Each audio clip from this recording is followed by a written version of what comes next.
호흡이 코로 들어가고 나갈 때 들숨 날숨을 느껴봅니다. 들숨 날숨을 느끼면서 들숨일 때 붓, 날숨일 때 도. 붓도는 바로 붓다, 부처님을 의미합니다. 붓도라고 하면서 자연스러운 호흡을 느끼면서 붓도라고 마음속으로 붓도 하면서 붓도를 알아차리면서 머물도록 하겠습니다.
예, 반갑습니다. 잘 오셨습니다.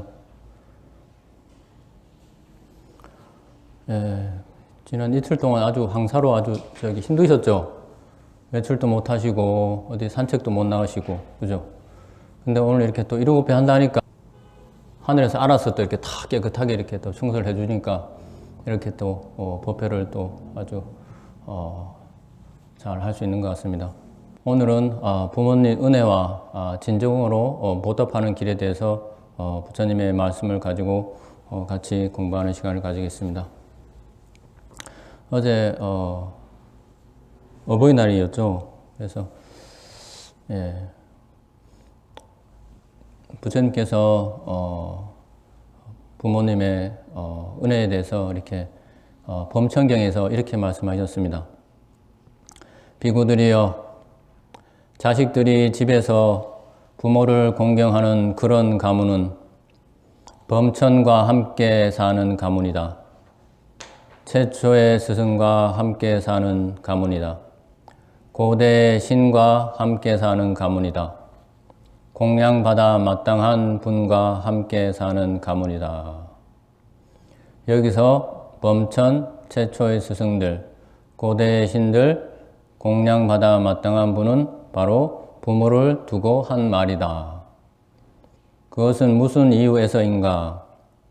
부모는 참으로 자식에게 많은 것을 하나니 자식들을 키워주고 먹여주고 이 세상을 가르쳐 주기 때문이다.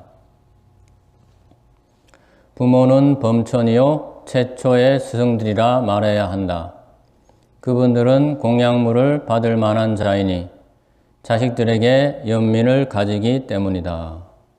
그러므로 현자들은 음식, 마실 것, 의복, 침상을 구비하고 문질러 드리고 목욕시켜 드리고 발 씻어 드려 그분들께 기하고 존경해야 하리. 이렇게 부모를 잘 봉양하는 이들 이 생에서 현자들의 찬탄을 받고 다음 생에는 천상에서 기쁨을 누리리. 님이 바로 범천이고, 범천은 바로 우리가 새끼 무새끼에 있는 신이죠. 예, 아주 마음이 청정한 신을 우리가 범천이라고 합니다. 그와 같이 우리 부모님 바로 범천과 같은 분이다. 그리고 최초의 스승이고 우리가 태어나서 키워주고 먹여주고 하나하나 다 가르쳐 주신 분이죠. 그래서 우리의 최초의 스승이다. 그리고 고대의 신이고, 그리고 그래서 우리가 공양받아 마땅한 분이다 라고 이렇게 부모님을 우리가 칭송하셨죠. 부처님께서. 그렇게 해서 그러한 은혜가 이렇게 한량없기 때문에 우리가 지혜로운 사람은 잘 봉양해야 된다 하셨죠. 그죠? 음식, 마실 것, 의복, 침상을 구비하고 목욕시켜드리고 발 씻겨드리고 우리가 귀하고 존경하고 효도해야 된다. 잘 받들어 모셔야 된다. 그렇게 하면 이 생에서 찬탄을 받고 또 다음 생에서도 천상의 기쁨을 누리게 된다. 천상의 어때요? 우리가 이 세상에도 살면서 뭐 많은 은혜가 있지만 우리가 가장 첫 번째 생각할 수 있는 은혜가 바로 이 부모님의 은혜잖아요. 그죠? 은혜를 알고 은혜로 알고 그 은혜에 보답하는 사람은 예, 당연히 그 과보로서 좋은 행복한 과보를 얻겠죠. 복을 받겠죠. 그죠? 그런데 우리가 그 은혜를 은혜로 알지 못하고 또 보답할 줄 모른다면 그 반대로 괴로운 과보, 또 죽어서도 좋은 곳에 태어나기 힘들다는 거죠. 그래서 우리가 은혜를 은혜로 안다는 것은 인간의 기본 도리, 자연의 이치잖아요. 은혜를 은혜로 알고 그 은혜에 또 보답할 줄 안다는 것.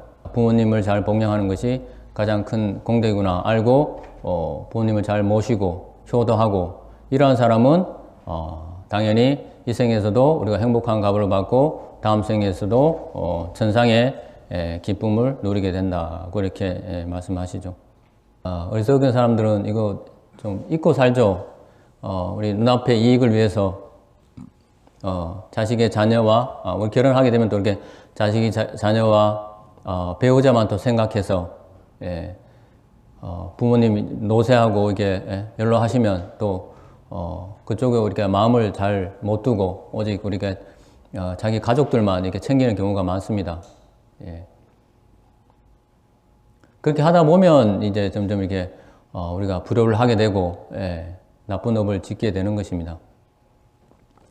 그런데 이렇게 우리가 지혜로운 사람이라면 이게 참 부모님의 은혜가 한량없고 이렇게 큰데 이것을 내가 저버리고 내가 눈앞의 이익이나 우리 가족들만 살핀다면 그것은 나에게 크나큰 해로움으로 다가올 것이다. 이런 생각이 필요하다는 것이죠. 또 우리 자식들 보면 또 부모님이 나에게 잘 못해준 거 남들과 비교해서 또 서운해하는 점들이 뭐 있기 마련이죠. 중생이다 보니까 부모님들도 중생이잖아요. 다 완벽하게 해줄 수 없는 것이고 그래서 그런 것들에 대해서 우리가 또 자식들은 또 부모님에 대해서 또 서운해하고 그렇게 해서 또 우리가 어리석게 행동하는 경우가 많습니다. 그렇지만 이렇게 부처님 말씀하셨듯이 우리가 낳아주고 키워주고 먹여주고 하나하나 다 가르쳐 주셨잖아요. 돌봐주고 보살펴주고 모든 위험에서부터 우리가 이러면 다칠세라 이러면 어떻게 될까봐 늘 노심초사하시고 돌봐주신 분이 부모님인데 그것만 하더라도 그 은혜는 우리가 한량이 없다는 것이죠. 근데 우리 중생들의 마음은 또 더 많은 것을 바라고 남들과 비교해서 서운해하는 마음을 가질 수가 있습니다. 그것은 뭐 부모님의 문제가 아니라 바로 자기 자신의 업이죠. 자기 자신의 업인 것이지 그 모든 것들을 또 부모님한테 뭐 얻으려고 하고 기대하고 하는 것은 또 욕심일 수 있는 것입니다. 그래서 우리가 여기서 부처님 말씀하신 우리가 키워주고 먹여주고 가르쳐주고 우리를 돌봐주고 그것 자체만으로도 우리는 부모님들을 우리가 이렇게 효도하고 잘 봉양해야 되겠다는 생각을 하게 됩니다. 그래서 부처님께서 또 이렇게 말씀하셨습니다. 두 분의 은혜는 쉽게 보답하기 어렵다고 나는 말한다. 그 두 분은 어떤 분인가? 바로 부모님이다. 수명이 100세로 태어난 이가 100년 동안 내내 한쪽 어깨에는 어머니를 태우고 다른 한쪽 어깨에는 아버지를 태워드리더라도 또는 100년 동안 향을 뿌리고 안마를 해드리고 목욕을 시켜드리고 몸을 문질러 드리면서 봉양을 하더라도 또는 100년 동안 대소변을 받아내더라도 또는 100년 동안 칠보가 가득한 큰 대지를 통치하는 최고의 왕위에 모시더라도 그는 부모님의 은혜에 보답하지 못한다. 그것은 무슨 까닭인가? 부모님은 참으로 자식들에게 많은 것을 주었나니 자식들을 키워주고 먹여주고 이 세상을 가르쳐 주었기 때문이다. 이렇게 부모님의 은혜가 워낙 크기 때문에 이렇게 100년 동안 이렇게 양쪽 어깨에 부모님을 태워드리고 또 목욕시키드리고 봉양하더라도 또 대소변을 받아내더라도 그리고 최고의 왕위로 모시더라도 그 은혜에 다 보답하지 못한다 이렇게 말씀하시죠. 자식을 키워주고 먹여주고 이 세상에 대해서 가르쳐 주셨다. 예, 그것이 바로 우리 부모님들의 큰 이제 은혜라는 것이죠. 그래서 이제 부처님께서 부모님 은혜 진정으로 보답하는 길에 대해서 그것은 바로 첫 번째, 신심이 없는 부모로 하여금 스스로 삼보에 신심을 가지게 하고 신심에 굳게 머물도록 한다. 두 번째, 계를 지니지 않은 부모님을 스스로 계를 지니게 하고 계에 굳게 머물게 한다. 세 번째, 인색한 부모로 하여금 스스로 보시하게 하고 보시하는 것에 굳게 머물도록 한다. 네 번째, 통찰지가 없는 부모님으로 하여금 스스로 통찰지를 가지게 하고 통찰지에 굳게 머물게 한다. 이렇게 말씀해 주셨습니다. 아까 말씀드린 부모님의 은혜에 보답하는 거 많죠, 우리가. 그죠? 우리가 맛있는 음식 잘 또 공양해 드리고 건강 해치지 않도록 우리가 아프시면 또 병원에 잘 데려가 모시고 또 보살펴 드리고 여러 가지 또 우리가 부모님들에게 효도할 수 있는 길이 많습니다. 예, 그럼에도 불구하고 그렇게 하는 것만으로 우리가 다 보답하기 어렵다. 진정으로 이제 보답하는 길. 진정으로 보답한다는 것은 이렇게 진정으로 우리 부모님에게 유익하고 행복을 가져다 주고 괴로움에서 벗어나게 하는 그런 우리가 길을 가도록 인도하는 것이 바로 진정으로 부모님의 은혜에 보답하는 길이라. 그래서 우리가 신심이 없는 부모에 대해서 우리가 삼보, 부처님과 부처님 가르침과 승가에 신심을 가지도록 우리가 인도해 드린다는 것이죠. 예. 왜 부처님 불법승 삼보에 이렇게 신심을 가지게 할까요? 바로 우리 부처님의 가르침은 우리에게 유익한 것을 실천하게 하고 해로운 것들을 버리게 해서 우리를 진정으로 괴로움에 벗어나서 행복으로 인도하는 법이잖아요. 예. 그 법을 만나게 한다는 것이죠. 예. 불법승 삼보에 신심을 내게 한다는 것은 바로 이렇게 우리를 괴로움에 벗어나서 행복으로 인도하는 그 법을 만나게 하기 때문이다. 예. 두 번째로 계를 지니지 않은 부모님을 계를 지니게 한다. 그렇죠. 우리가 제가자들이 지켜야 될 5계 5가지 있죠. 살아있는 생명을 해치고 죽이지 않는 것. 그 다음에 남은 것을 가지거나 훔치지 않는 것. 세 번째, 삿된 음행을 하지 않는 것. 그 다음에 네 번째, 거짓말 하지 않는 것. 다섯 번째, 술이나 약물에 취하지 않는 것. 이 5가지. 우리가 이 5가지만 잘 지켜도 어떻게 했어요? 악도에 떠날 확률은 아주 희박하겠죠.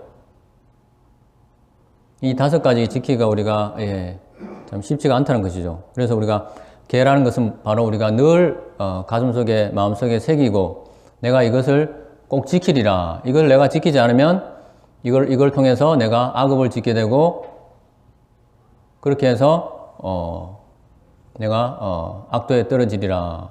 이런 마음이 이제 생기게끔 늘 우리가 마음속에 계로서 지내야 된다는 거죠. 이 5가지 계를. 그렇게 했을 때 우리가 그런 상황을 만났을 때 우리가 분노에 치밀어 가지고 어떤 사람을 해치려고 할 때 그렇지. 나는 이런 계가 있지. 나는 사는 생명을 해치거나 죽이지 않으리라. 이런 계가 마음속에서 확 일어난다는 것이죠. 그럴 때 이 계가 바로 우리 자신을 보호한다는 것이죠. 악업을 짓는 것으로부터 번뇌로부터 보호하는 것이 바로 이 5계. 우리가 이것을 굳게 지니고 우리가 마음속에 실천하지 않으면 이게 번뇌가 워낙 강하잖아요. 우리 마음으로 주체가 안 되잖아요. 우리가 좋아하는 것에 대한 욕망이 강할 때 그 욕망 우리 사로잡히고 예. 우리가 싫어하는 걸 만나고 화가 나고 분노 일으킬 때 어때요? 완전히 그냥 자기 자신을 잃어버리잖아요. 그래서 우리가 멀쩡한 사람도 악업을 짓게 되는 것이에요. 그때 우리가 이런 계를 갖고 있다면, 예. 다른 사람을 해치지 않게 되고, 남은 것을, 탐욕에 의해서 훔치지도 않게 되고, 또, 예. 아름다운 대상을 보고 또 욕망을 일으켜서 또, 예. 사태 음행을 안 저지르게 되겠죠. 또 거짓말도 마찬가지고, 거짓말도 우리가 뭐 이 정도의 거짓말 좀 해도 되겠지. 그렇게 하다 보면 우리가 습관으로 되고, 예. 그래서 부처님께서도 거짓말을 습관으로 짓게 되면 그 어떤 것도 범하지 못할 것이 없다. 이렇게 말씀하셨어요. 그 정도로 거짓말은 우리에게 해롭다는 것이죠. 그리고 다섯 번째, 우리나 술이나 약물에 취해서 많은 또 우리가 나쁜 행위들을 저지르죠. 예, 습관적으로 우리가 자꾸 취하게 되면 우리가 어리석게 되고 악업을 짓게 된다는 것이죠. 그래서 우리가 이 계를 지니지 않은 부모님을 하여금 이 다섯 가지 계를 지니게 하고 굳게 머물도록 하면 그 이익이 얼마나 크겠어요, 부모님에게. 그렇게 이렇게 부모님에게 계를 지니게 하고 그 계에 굳게 머물게 해야 된다. 그 다음에 세 번째, 바로 인색한 부모님으로 하여금 보시하게 한다. 그렇죠. 우리가 세 가지 공덕행이 있죠. 세 가지 공덕행. 여기 나와 있는 우리가 첫 번째 나와 있는 계율을 지키는 거, 지계 공덕. 그 다음에 두 번째 이렇게 보시하는 공덕이죠. 내가 가지고 있는 것을 남에게 나누는 거, 다른 사람에 필요한 것들을 내 것을 이렇게 주는 것. 그것이 바로 보시죠. 근데 다른 사람들이 필요한 것을 내가 줬으니 그 공덕이 크다는 것이죠. 그 공덕이 크고 내가 준 것을 언젠가 나도 그것을 되돌려 받는다는 것이죠. 재물이든 건강이든 아름다움이든 수명장수든 그런 것들을 우리가 다 이렇게 보시함으로써 남에게 베풀면서 나에게 다 돌아온다는 것이죠. 그러한 보시 공덕을 짓게끔 한다는 것이죠. 네 번째, 이제 통찰지가 없는 부모님으로 하여금 통찰지를 가지게 한다. 통찰지혜죠. 깨뚫어보는 지혜. 이것은 바로 우리가 마음 수행을 통해서 우리가 들숨 날숨 알아차리고 붓도 하고 마음으로 챙기고 알아차리고 삼매를 닦아 나감으로써 우리가 이렇게 통찰지혜, 깨뚫어보는 지혜를 개발한다는 것이죠. 모든 것들이 일어난 생각들이 다 무상하구나. 내 것이 아닌 무하구나. 이런 통찰지혜가 생기고 그래서 나중에 결국에는 우리가 가장 수승한 지혜가 바로 사성제의 진리죠. 네 가지 거룩한 진리, 사성제의 진리를 우리가 깨뚫어보게 된다는 것이죠. 그렇게 했을 때 우리가 진정한 괴로움의 소멸, 열반으로 우리가 향해 갈 수 있다는 것이죠. 그래서 통찰지를 개발하게 한다. 이렇게 마음 수행을 하게 한다는 거죠. 마음 수행을 하게 해서 괴로움에서 벗어나서 진정한 지혜를 깨닫게 한다. 은혜에 진정으로 보답하는 길은 바로 이 네 가지. 이것은 부처님의 가르침을 우리가 열심히 실천하자는 거죠. 그렇습니다. 부처님의 가르침은 우리를 해로운 것을 버리게 하고 해로운 것으로부터 멀리하게 하고 우리에게 유익한 것들을 가까이 하고 실천하게 하는 것이잖아요. 그렇게 해서 괴로움을 소멸하고 진정한 행복을 가꾸어 가는 것이 바로 부처님의 가르침이기 때문이죠. 그래서 부모님들에게 아무리 우리가 맛있는 거 많이 드리고 막 좋은 옷 뭐 아무리 좋은 침상 좋은 집에다가 모시고 봉양하더라도 그 정도일 뿐이잖아요. 그죠? 그 정도일 뿐이고 진정으로 우리가 부모님이 괴로움에서 벗어나고 또 돌아가셨을 때 천상에 태어나시고 천상의 행복을 누릴 수 있도록 또 더 나아가서 진정한 열반의 길로 갈 수 있도록 이렇게 부모님이 그 길을 갈 수 있도록 인도하는 것이 진정으로 부모님에게 보답하는 이렇게 부처님은 말씀하시죠. 부처님께서 또 두려움경에서 이렇게 말씀하십니다. 비구들이여, 세 가지 두려움은 어머니와 아들이 서로 보호할 수 없다. 무엇이 셋인가? 그것은 바로 늙음에 대한 두려움, 병에 대한 두려움, 죽음에 대한 두려움이다. 아들이 늙어가는 어머니를 보고 나는 늙지만 내 어머니는 늙지 말기를 하면서 보호할 수 없다. 아들이 병들어 가는 어머니를 보고 나는 병들더라도 내 어머니는 병들지 말기를 하면서 그 어머니를 보호할 수 없죠. 또 아들이 죽어가는 어머니를 보고 나는 죽더라도 내 어머니는 죽지 말기를 하면서 어머니를 보호할 수 없잖아요. 그죠? 예. 누구나 늙고 병들고 죽잖아요. 그래서 우리 어머니에게 우리 어머니가 늙지 말기를, 병들지 말기를, 죽지 말기를 하더라도 늙게 되고 병들게 되고 죽게 되고, 그리고 그 어머니는 또 우리가 누구든 늙음에 대한 두려움, 병에 대한 두려움, 죽음에 대한 두려움으로 우리 누구나 이렇게 살아가고 있잖아요. 예. 그래서 우리 아들이 아무리 부모님을 효도하고 하더라도 이 두려움에서부터 우리 부모님을 보호할 수 없다는 것이죠. 그런데 이렇게 자식이 어머니를, 부모님을 보호할 수 있는 세 가지 두려움을, 이런 세 가지 두려움을 없애고 극복하게 하는 길이 있다는 것이죠. 이 세 가지 두려움을 없애고 극복하게 하는 길이 있다. 그것이 바로 팔정도라는 얘기죠. 팔정도. 괴로움의 소멸로 이르는 길. 그것이 바로 팔정도잖아요. 8가지 실천해야 될 성스러운 길. 그것이 팔정도입니다. 우리가 세 가지로 하면 바로 계정해입니다. 계정해. 계율, 그 다음에 삼매, 그 다음에 지혜, 계정해. 요 세 가지를 나눈 것이 바로 8가지로 나눈 것이 팔정도입니다. 팔정도. 우리가 아까 했던 계율을 잘 지키고, 그 다음에 우리가 붓도나 호흡을 통해서 마음 챙겨 알아차림과 삼매를 닦고, 그걸 통해서 세 번째 바로 통찰지혜, 사성지혜를 깨뜨려 아는 것. 이렇게 해서 우리가 계정해를 닦아 나감으로써, 이렇게 팔정도를 닦아 나가고 계정해를 닦아 나감으로써 바로 우리가 늙음에서 벗어나는 길을 닦는 것이죠. 늙음에서 벗어나고 바로 병에서 벗어나고 죽음에서 벗어나는 그 길을 닦는 것이 바로 이 팔정도 계정해라는 것이죠. 그래서 내가 이렇게 계정해를 닦고 팔정도를 닦고 있다면 내가 늙는 거에 대해서, 내가 병드는 거에 대해서, 죽는 거에 대해서 두려움을 우리가 극복할 수 있다는 것이죠. 나는 지금 늙음이 없는 것을 닦는 거구나. 늙음에서 벗어난 것을 닦고 있구나. 나는 지금 병에서 벗어나는 것을 닦고 있구나. 또 나는 죽음에서 벗어나는 길을 닦고 있구나. 이런 마음으로 우리가 이렇게 계정해를 실천하고 팔정도를 실천하고 있으면 이런 두려움에서 우리가 벗어날 수 있다는 것이죠.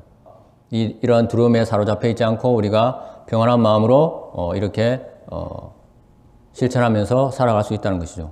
이 법이 바로 이렇게 늙음과 병든과 죽음에서부터 벗어나는 길을 벗어나는 길을 우리가 보여주는 길이 바로 이게 부처님의 가르침이죠. 그렇게 해서 궁극적으로 이렇게 생로병사에서 생로병사가 없는, 태어남과 늙음, 병듦, 죽음이 없는 그 경지가 바로 열반이잖아요. 완전한 행복. 완전한 행복을 위해서 우리가 실천하고 수행해야 된다. 그것이 바로 팔정도이고 계정해라는 것이죠. 이렇게 우리가 부모님의 은혜에 뭐 여러 가지 우리가 많이 보답할 수 있습니다. 근데 한 발 더 나아가서 이렇게 부처님 말씀대로 진정으로 우리 부모님이 생로병사의 그런 근본 괴로움에서 벗어나서 진정한 평화의 행복으로 갈 수 있도록, 그리고 적어도 다음 생에 천상에 태어날 수 있도록 하는 이런 공덕행을 실천할 수 있도록 부모님들을 인도하고 하는 것이 진정 부모님의 은혜에 보답하는 것이다. 또 마찬가지로 어떻습니까? 우리 부모님들 자녀들 엄청 사랑하죠. 자녀들이 행복하고 평화롭기를, 괴로움이 없기를 늘 우리가 기도하시고 하시잖아요. 발언하시고. 그런데 진정으로 예? 자녀들이 잘 되고 진정으로 괴로움에서 벗어나고 평화롭고 공덕행위를 짓게 하는 그것이 뭐겠어요? 지금 아까 얘기했던 그 얘기죠. 예? 부모님의 은혜에 보답하는 길. 마찬가지로 우리가 자녀들을 진정으로 사랑한다면 행복하기를 한다면 부처님 법을 만나게 하고 신심을 일으키게 하고 그 다음에 계를 지니게 하고 인색한 자녀들에게 보시하게끔 하고 그 다음에 통찰지혜가 없는 자녀들에게 마음 수행을 해서 통찰지혜를 닦고 마음의 평화를 기를 수 있도록 한다면 그것이 진정으로 우리 자녀에게 이득이 되는 것이죠. 이득이 되는 것이고 유익한 것이고 우리는 잘 실천을 못하고 있습니다. 그렇죠. 불자님들 주로 지금 세대들이 연세 드신 분들이 많으시고 우리 자식들에게 이 좋은 진정한 행복으로 이끄는 이 유익함을 가져다주고 행복을 가져다주는 이 좋은 법들을 우리 자녀들에게 만나게 해주지 못하고 있고 그런 지금 현실이죠. 그래서 지금 불교도 현실을 보면 이제 세대가 끊어져 있죠. 그죠? 밑에 젊은 세대들은 지금 불자들이 거의 찾아보기 힘든 정도이죠. 그렇게 우리가 이런 부처님 말씀을 잘 새기지 못하는 거죠. 우리가 스스로도 부처님의 가르침에 대해서 이런 확고한 믿음이 없었고 또 실천을 내가 잘 했다면 이것이 진정으로 부처님의 가르침이 우리 자녀들에게 이롭고 유익한 것이고 뭐 우리 자녀에게 내가 많은 뭐 돈을 물려주고 그런 게 중요한 게 아니구나. 그보다 더 중요한 것은 바로 이렇게 부처님 법을 만나서 공부해서 좋은 공덕을 짓고 복을 지어서 다음 생에 좋은 곳에 태어날 수 있는 복을 짓게 하고 더 나아가 열반을 성취할 수 있는 길로 이렇게 부모님들이 인도하는 것이 진정으로 우리 자녀에게 유익하고 이룬 것이구나. 이런 마음을 우리가 일으킬 필요가 있다는 것이죠. 이렇게 부모님은 우리 자녀에게 또 우리 자녀는 부모님에게 이렇게 진정으로 보답하는 길 그리고 진정으로 사랑과 자의 마음을 실천하는 길이 어떤 길인지 우리가 깊이 부처님의 말씀을 새기면서 또 실천했으면 좋겠습니다. 오늘 또 이 공부한 공덕으로 모두 건강하시고 행복하시기를 축원드립니다. 성불하십시오.